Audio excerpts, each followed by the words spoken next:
I think the thing that irritates me is that, we have become so disconnected as men and women when it comes to relationships. Men think they're players and women think they're players, but in the end, let's be 100. Women are the most gangster at that shit. We're the most gangster at that shit. Men think they such players, but y'all mess up the game every time because y'all have different values when it comes to out here living your life and doing dirt. When it comes to cheating, y'all believe in quantity over quality. You know what I'm saying? And therefore, you got a whole bunch of bitches that you can't manage like you some unorganized pimp. Really, I blame a lot of you men for chicks on the side not knowing their role anymore. They walking around with a chip on their shoulder thinking they the main bitch because your ass lying to them, giving her hopes and dreams, telling her she gonna be main bitch in August 2021. Now she walking around with a calendar with hope in her heart. No side chick supposed to have hope in her heart. They don't know their role no more. That's why some of y'all need to go talk to an OG because an OG understood the game. These OGs never disrespected the queen. They never brought their dirt home. You know what I'm saying? OG, man, shoot, he could be married with 4 kids, have a whole nother family across town. And that side bitch knew not to never leave Brooklyn. She knew. But this new age side chicks they're cocky, they're arrogant, you know what I'm saying?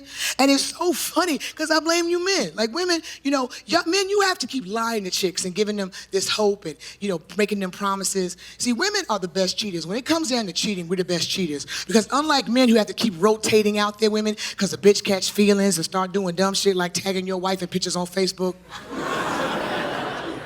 Women ain't got to deal with that. We can keep a side dude for decades. You know what I'm saying? We ain't gotta, he's very happy being DOC, dick on call. That's it. That's all he is. You know what I'm saying? We ain't gotta lie to him. We can sit him down day one and give him the rules of engagement. Look here, bro. Don't call me except on Tuesday between 2 o'clock and 2:03. If I answer, I want some. If I don't, let that shit ride. Now, if I answer, I might be with him, so I'ma sneeze 3 times. That mean meet me at the Holiday Inn by the airport, room 202. That's the room face the pool, not the street. Now, when you get there, don't you come to 202. Go down to the front desk, get a key for 200. You're going to come through 200, come to the interior door to 202.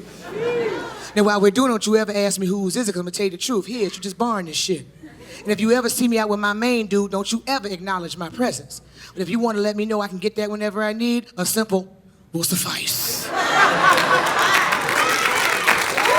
We gangster with our shit. We gangster with our shit. Trust me, we so gangster, it's a chick in here right now sitting next to her main dude and her side dude. And her main dude think her side dude her cousin visit from Jersey. We just that gangster with it, you know what I'm saying? I'm gonna tell you how I know that women are gangster with it. My aunt and uncle were married for 64 years, man. They had that Ozzie Davis, Ruby Dee, Michelle and Obama, you know what I'm saying? Denzel and Pauletta shit, They had that marriage everybody talked about. And when my aunt passed away, beautiful funeral, 400 family members just came from everywhere, packing in a little country church. And we waving at cousins we ain't seen in years, But this one man walked in a lavender suit and some purple Stacey Adams. I'm assuming he was an old Q or something. And he walked up to my aunt's casket and laid a single rose on her body, blew her a kiss, and walked out. Now, when we get to the repast, I find that one aunt that know everybody's business. And I gave her a couple of glasses of Rio Niti. And I started asking questions. And I said, ooh, Aunt Linda, that was a beautiful funeral. Wasn't she so pretty? She looked so peaceful. I don't know why black folks always say the funeral looked like they were sleeping. They were sleeping, And she said, yes, baby, yes. I said, I was just curious. There was that one man in the purple suit. I didn't know him, and she just started laughing. Oh, baby. Oh, baby, that's Bernard. I said, Bernard? I'm like, oh, I know Uncle Bernard. I said, who he? Your auntie boyfriend.